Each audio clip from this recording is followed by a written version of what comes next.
Hello, everybody. Today is, March 6th, and I am going to be talking or doing office hours. So if you've never been to office hours before, this is just your chance to come and ask me questions. You can ask in the chat, but I prefer questions be asked in Discord or on the Zoom call. So I also have a Zoom running while we're doing this too. I give priority to people who are in the Zoom, and then I go to the questions that are asked on Discord, and then I go to questions that are asked in the chat. And we just go for about an hour, unless I've got something else going on, which I just realized I didn't check if I've got anything else. I do not. So so we'll be going for about an hour, or until the questions stop, and then I'll shut it down, start a new stream for my regular live stream stuff. So anyway, that is that. I also set up a new scene that includes my teleprompter, so when I've got if somebody is in the Zoom call, then I can keep them here and not have them cluttering up my space on the screen, and we can all still see everything, which is nice. So with that, nobody's in the Zoom call right now. Nobody's asked on the live stream chat quite yet, so let me bring over this guy. We'll go to... it's under KCD Office Hours, and hello chat, and let's see if we have another question here.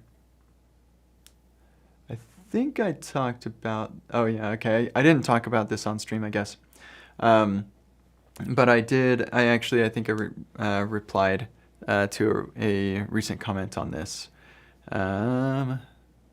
with my latest. Yep, here we go. Still need to add a built-in solution. Dev has done something similar, has streamed backups to S3 and stuff. And now that we have Tigris, we can just do the same thing using Lightstream. Just haven't looked into it at all. So that's what I would do. I believe that Dev even has a button for automatic rollback and stuff like that too.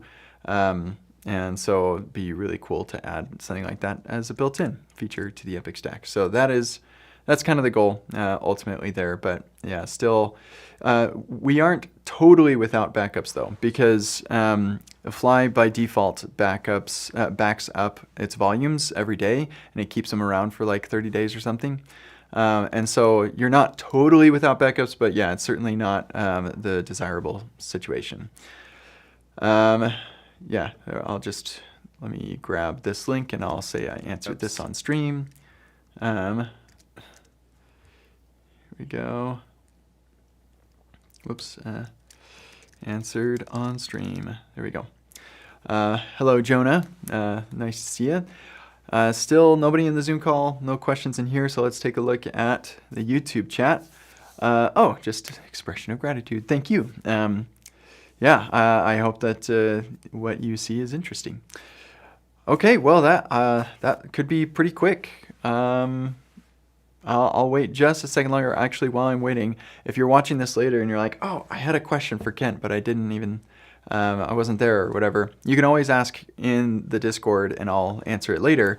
But you can also come to the Call Kent podcast and here, that's interesting. Oh, haha. This is still linked to Season 4. So let's fix that. Here we are. Season 5. I could make that a little smarter, but we're not gonna. It does automatically redirect if you just go to chats, but the prefetching doesn't work if you rely on a redirect like that. So fix calls nav link. There we go. All right, that will be updated soon. So yeah, this you get to just record a question right in the browser, and I listen to it and then record my response, and then our conversation is turned into an episode on the podcast, which is kind of fun. And I think, I have no calls right now, so go ahead and give me a call. Drop me a message. Okay, we've got a question from a YouTube comment that I cannot read your name. I don't know how to read those symbols, so I apologize. I wonder, actually, hold on. I'm going to see, let's see. I feel like AI could read it to me, but I don't know how to say it. In okay. Whoa. Hi there. I would like you to help me learn how to read a specific name. Oh, hold on. Nope, I can't. Is that gonna, no, share? I need to give you text so that you can read it to me. Oh, Mohammed. Okay, I can say that. I wonder, can I put it here? And then, okay, what is, well, how, okay. Oh, I sent you some text in a non-English language. Could you say it for me? Sure. Here's how you pronounce Mohammed Rowas. Bam, thank you. That is cool. I'm a fan. All right, Mohammed. It's nice to be able to say your name now. If you want to join the Zoom, then go to kentcdodds.com/office hours, and the Zoom link is on here. Yeah, so Mohammed was asking what I think about Bun. I think Bun is super interesting. It's not mainstream enough for me to really commit a lot of energy into it myself because I try to be really measured on the new things that I'm jumping into. Now, I used to not be that way. I used to just like jump in the latest of everything. But I don't want to use, I don't want to get into that stuff. Oh, hold on. I wonder if this is the same person who asked. It's Office Hours Zoom. There you go. Yeah, I used to just like jump into the latest of everything that I could, but now I'm a little bit more reserved because I want to make sure that when I'm teaching people, I'm teaching them something that I have like actual experience with and will actually be really beneficial to the stuff that they're doing as far as like getting a job and whatever. And so right now, Bun is just too niche for me to feel comfortable jumping into. But I do think that it has a really interesting future, and I'm definitely rooting for them to succeed. So, yeah, good stuff. Just kind of waiting to see if Jonah is going to jump on and Lab Figures. There we go. Jonah, how's it going?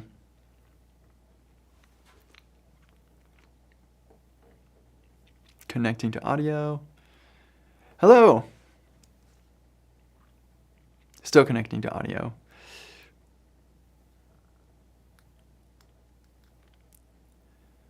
That's quite the beautiful cityscape view you've got there.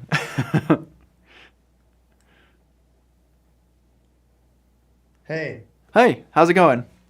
sure, it took me a second because I wanted to pause the Zoom audio. I mean the live audio. Oh, yeah, sure.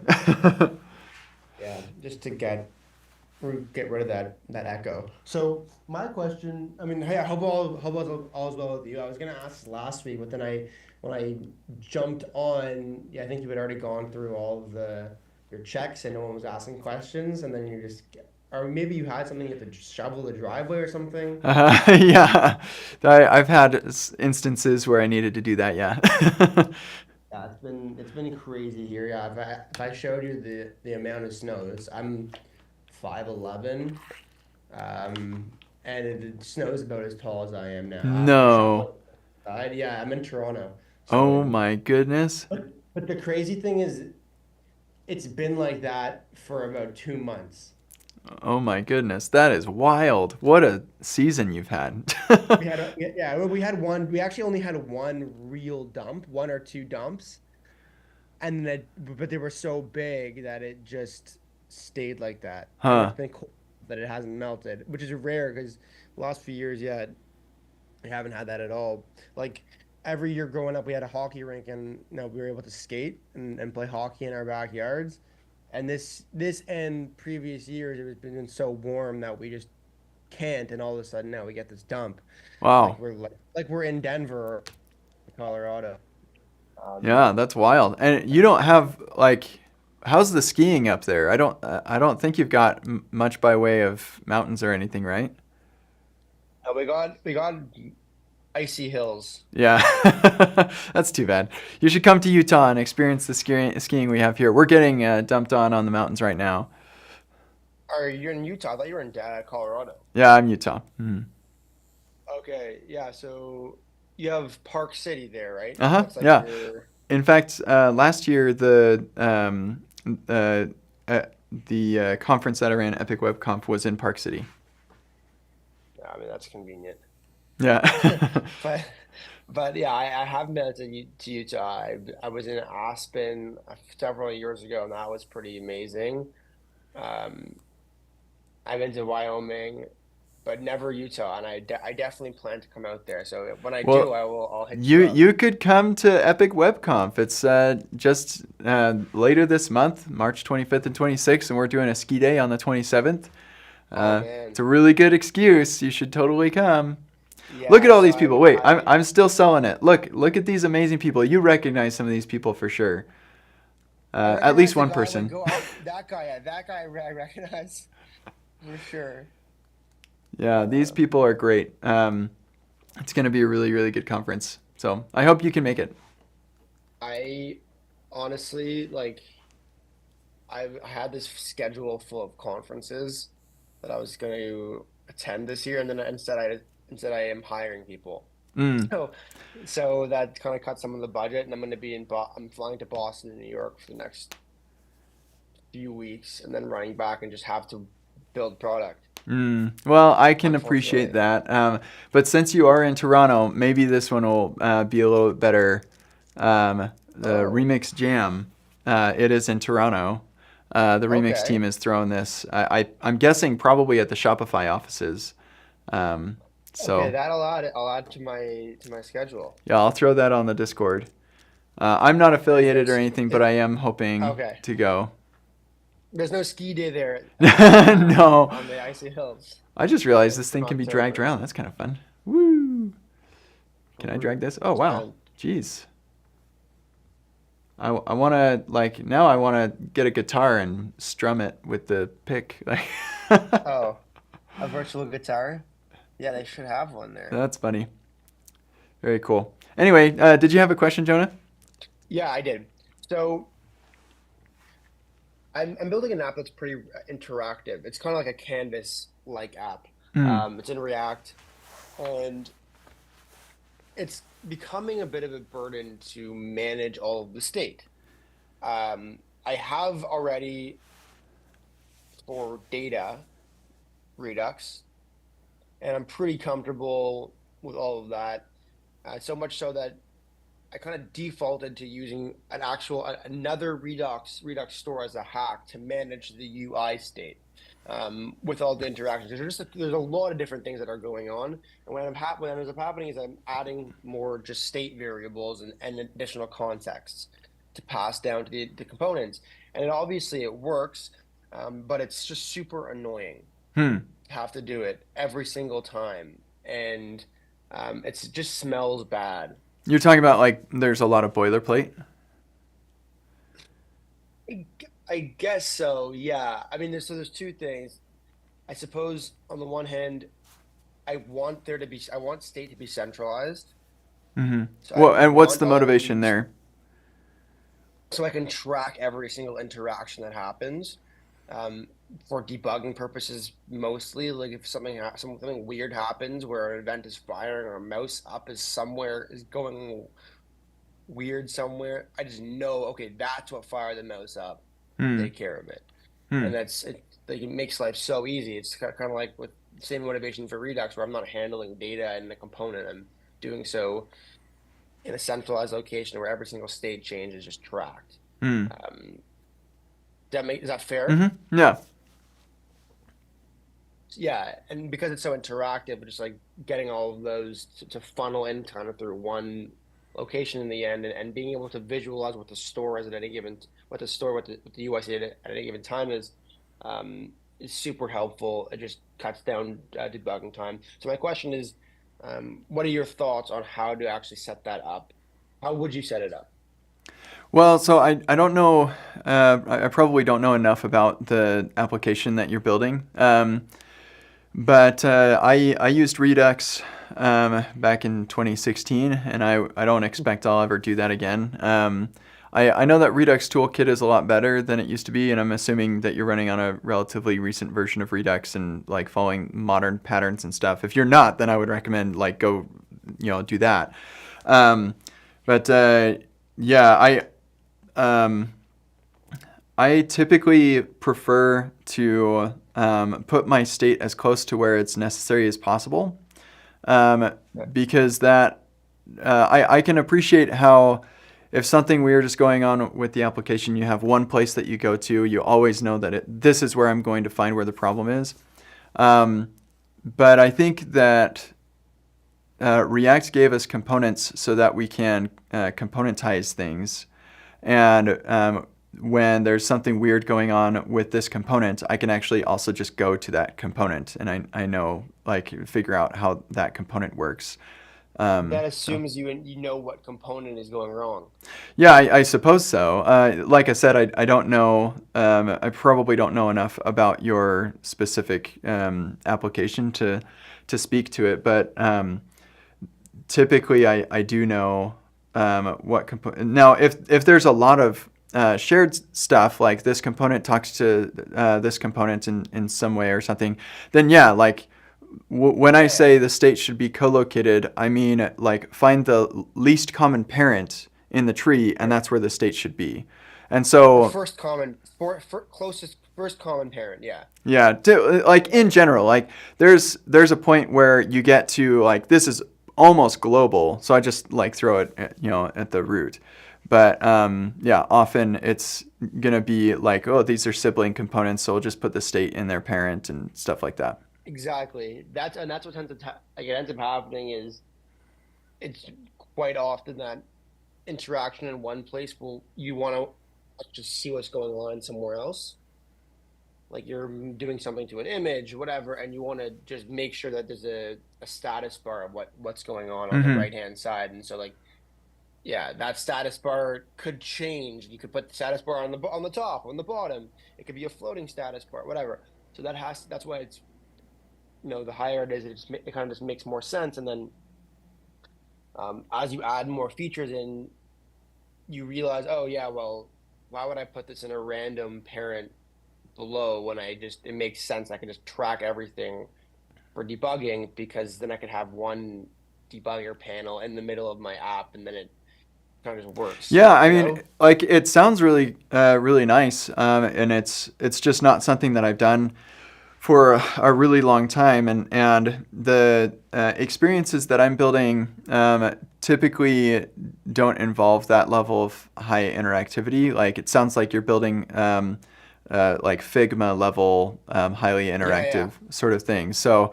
And I haven't built anything like that before. So the problems that you're facing are different from the ones I'm facing. And that's why I try to avoid being dogmatic and say that nobody should ever use Redux ever, because I know like there are situations where that makes a lot of sense. I have a question for you though. From what I understand, or from what I experienced with Redux, you wind up having to really fine tune your re-renders and things like that because you end up any state change re-renders the entire app. Has that been a challenge for you, or is Redux Toolkit kind of fixed that? Okay, so I admit, um, when I started, that was actually a huge problem at the beginning. Hmm. And I actually didn't really know when I started using Redux, I kind of just dove into it, didn't really know what I was doing, which is how you sort of learn Yeah. in the end, right? It was the app was working, so I didn't really care. Um, and then eventually I had to build a new feature that issue showed up clearly, at least in development mode. So yes, are you asking sort of how I optimize it, or was it a problem? It Yeah, was a like has problem. that been a problem for you, and Yeah, has it gone away? it went away because it went away when I started memoizing things Hmm. and move and actually it was the first time I actually started using context properly and putting state only in components that actually needed it. And so there were some things that should have re-rendered when state changed. For example, like in Figma, I guess because you brought that up, if you change something about the style of a component, you expect your toolbar to change to reflect, hey, I changed the color of the text. And so in the Figma sidebar, you're going to see that color show up. So there's certain things that you expect to change. And now the further problem I'm experiencing is, okay, I want to make those changes more fine-grained. So how do I only reflect those changes in those specific components? And I suppose part of it is essentially what I was asking you. And this is, I don't think it's just purely a Figma problem a Redux problem, because when you set state on anything, depending on how you do it, you're going to get a new object, right? And even if it's used context, right? If it's a new object, then anything that subscribes to that context is going to re-render. So my question really was how to figure that out. Yeah. Even with used context, how can I find a better way to split things up rather than needing to do it and pass them all into specific providers? So I think it's sort of a similar problem, just to use context. Yeah. So that actually, in my React performance workshop, let's see, that was on, this is my Epic React V1. I think in V2, we also talk about this a little bit, but not as much, but we have this optimized context value and perf death by 1,000 cuts. Both of those, I kind of talk about this a little bit, where you can memoize the context value. So the value that you're passing is only changed when an actual state value changes. And then the perf death by 1,000 cuts, effectively, this is just, I don't have a code example. Oh, here we go, maybe. This is where we use recoil. But okay, I was going to ask about recoil. Yeah. But the first part of this exercise was just take the different pieces of data and split them up into their own providers so that you can consume just the piece that you care about. And that can help a lot. Whereas with Redux, it's everything is in one place. And before, I think now we have usync external store, which resolves this. And I talk about that in my, advanced APIs workshop, where we go into syncing external state. And with usync external store, you can build something that's that only triggers a re-render when a specific function tells it to. And I'm pretty sure that Redux Toolkit uses this. And so lots of those performance problems kind of go away. But anyway, what you were saying just kind of made me think of those things. Yeah, all of those things are possible solutions. So the thing you mentioned about splitting things up to providers, that's the current solution that I'm trying to now say, okay, this is too annoying. How do I get something out of the box which allows me to subscribe and not need to declare and slice it up manually? And so there was recoil, and I haven't dove into that. Oh yeah, I've seen Jotai. Yeah, if I were in your position, I'd probably be looking at Jotai rather than recoil, because I think Jotai is more actively developed. And Jotai and recoil were kind of made for your problem. Another thing you might consider potentially is signals. I was going to say, or signals. Yeah. React doesn't. I don't know if there's a React signals, but I know there's a preact signals thing, which is really. I don't think it doesn't really matter whether you're in React or what. You just can use it just with JavaScript. Yeah. So that might be something to look into as well. But yeah, like I said, oh, hold it. They've got a signals React package. What? You can use this with regular React? That is interesting. Yeah, There's a you can Babel definitely transform. use it because I think it. Oh, yeah. I guess I see because the compiler is one that makes the difference. Yeah, that's kind of interesting. Anyway, that would be something kind of interesting to look into. Like I said, I've not been in your specific situation and run into the problems that you're running into. You But never these are built the things Figma that I would before? look into if I were. You would never rebuild a Figma clone. Yeah, is that what you're building? What are you building, Jonah? I'm just building a Figma clone for fun. No, I've got it's an application that helps researchers create figures. Like it's in kind of this new kind of all-in-one super targeted workflow for life science research. Okay. So they're taking data, they're analyzing, they're creating figures from it, and then they're plotting things in it. So it's kind of like a bunch of tools in one, taking the disconnected applications and giving them an actually a great user experience and all in one place Hmm. rather than jumping from Adobe to the myriad of tools they might use to create a unfortunate looking figure. Yeah, so it's epic. Yeah. Wow, that sounds fun.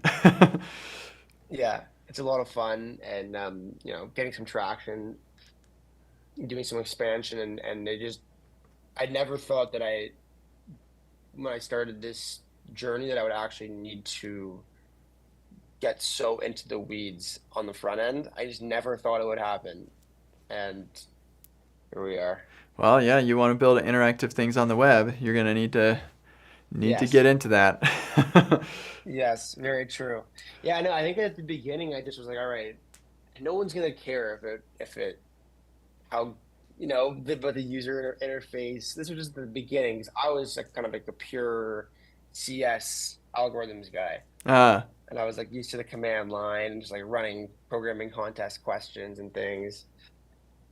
Um, yeah, and then my whole view changed. I was like, okay, this has to be amazing. Everything, single interaction needs to be great, and that's what's really hard. And then you mm, really have to there's optimization around it. Yeah, it's tough. So oh. Remix Jam, you're not going to be there? No, I should be there. I'm Oh, okay. hoping to go. I'm really hoping that they select me to speak, but they're only going to have a handful of speakers, so we'll see. It's not like a full day conference. I think it's a half day sort of thing. But even if they don't select me to speak, I am planning on going. It's in my calendar anyway. Okay, I have a question for you now. Another one. Not I just something that I discovered recently. Have you Have you ever had so you were mentioning this taking state and splitting it up into providers.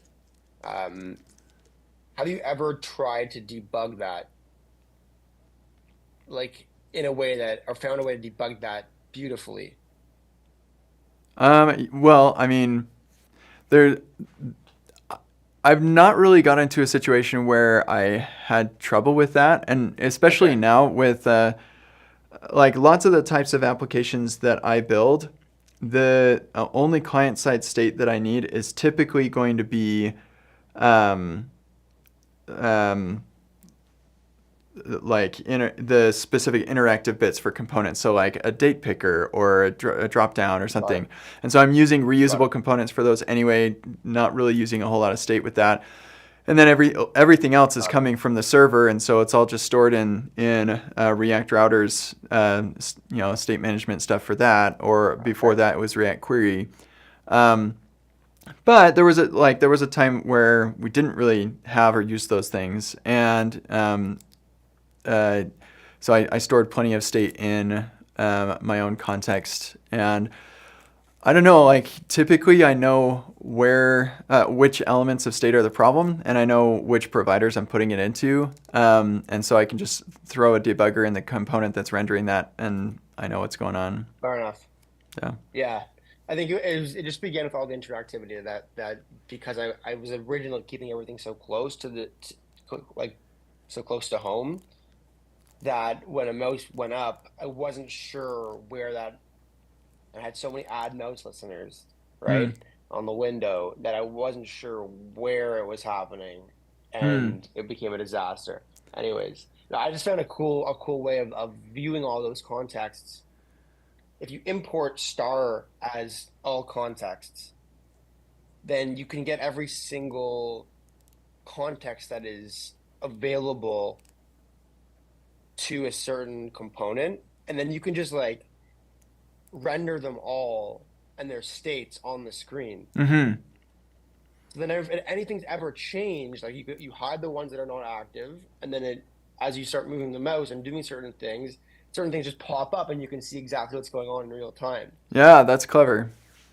Yeah. Yeah, Yeah, I was pretty happy with that. if I got to a place where I was using context a lot, then I would probably build some sort of dev tools thing that allowed me to inspect those. Maybe like if I really got into it, then maybe I'd build Redux dev tools like Experience.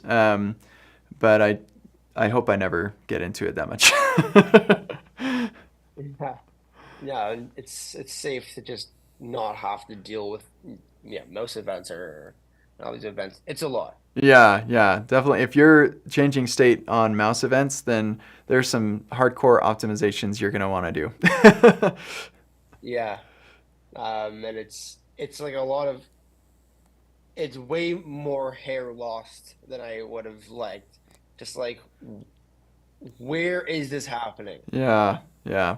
Well, that makes me Um, think of AngularJS. That was the really, really challenging thing with AngularJS because you could change any element of state anywhere that like so you pass a like state object into a function and then that function could right. actually add a make a fetch call and then change state on it, and so you have state changing who knows where, like it just could be anywhere. And this is one of the things I like about React and the state management there is if I pass a value of state or props or anything to a component, then I know that that component can't change it unless I also pass the state updater function.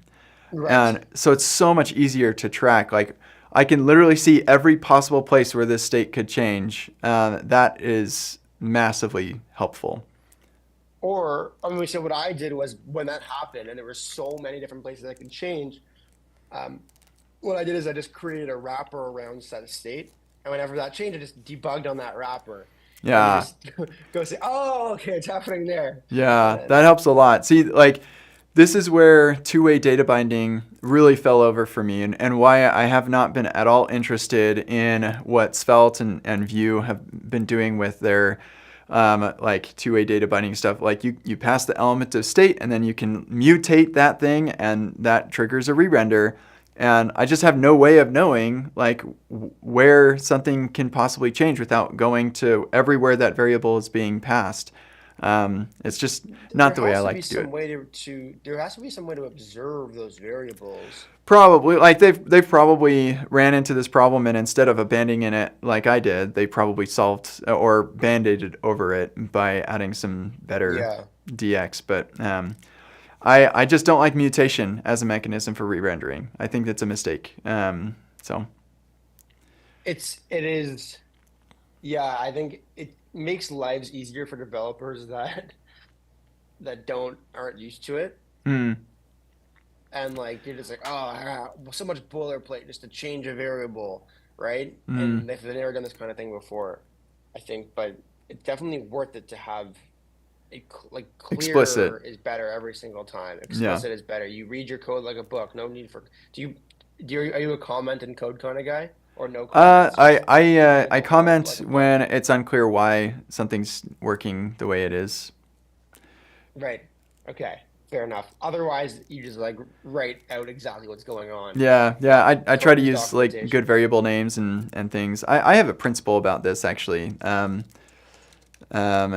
it is probably under craft comments. Oh man, there. I need a better way to search through this stuff. Probably in here. I have the same problem. I Here have we so go. many notes and I No don't know where comment. No rats. Yeah, there's somewhere in here where one of these principles, I say like comments are to explain, why you're doing something. Variables are there to like describe what is going on, that sort of thing. It's one of these. I could probably find it if I spent a second to do it. Yeah, But no, I believe you. I yeah. believe you have it. Anyway, I do All right, have some good. other Thank you. people asking questions here on YouTube. Did you have anything else? That's all for me.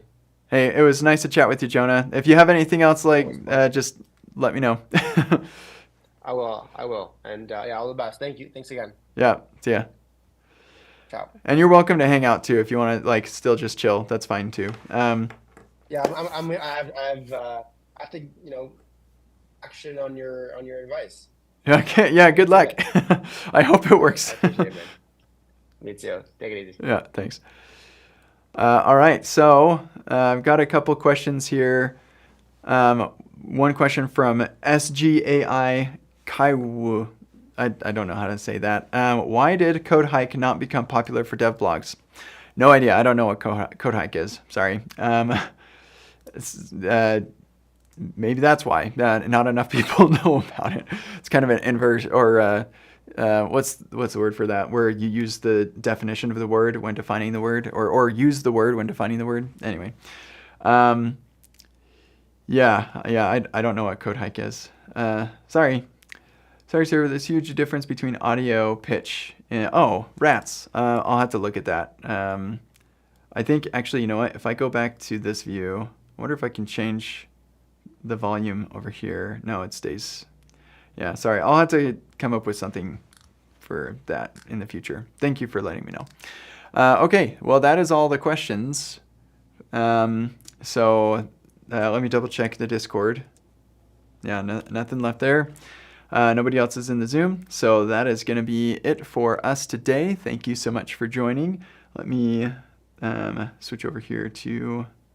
actually, no. First, I'm going to say, if you do have any other questions in the future, you can hit up the Call Kent podcast, drop me a line, and I will reply.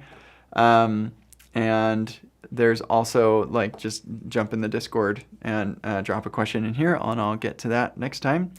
Thank you for joining. I'm going to turn off the stream. I think I have one or two things I need to do, and then I will start up a new stream for more live streaming of the Gratatext app. Did a little bit of work on it yesterday. Totally changed the way that I do this, which I think is going to be kind of interesting to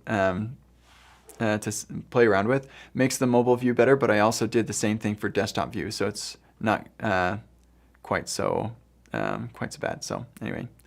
I think, is that server not running or something? What was that? That was weird. Anyway, yeah, it's good. We're in a good place. I also, I don't remember if I did this on stream, but now you can create this schedule and it actually generates a cron string. A lot of really cool, interesting things going on here. Now I really wish the actual Gratatext app had this, at least this much design to it, because that would be nice. But there's still a lot more to do there. So I'm hoping, I think I'm going to stop here, and then I'm hopefully can get the exercises going again. Probably have to redo most of the. I'll probably restart the exercises from the start. It'll be easier that way. So yeah, you can tune in and watch me do that a little bit later. So thank you for tuning in to right now for Office Hours. I hope that was interesting and fun. And we will see you next week for Office Hours. Actually, let me double check that Office Hours is indeed happening next week. Yeah, I don't have anything else going on. Probably. So yeah, I should see you next week. And I'll see you in a little bit if you tune in for my regular live stream. Thanks, everybody. Have a wonderful day.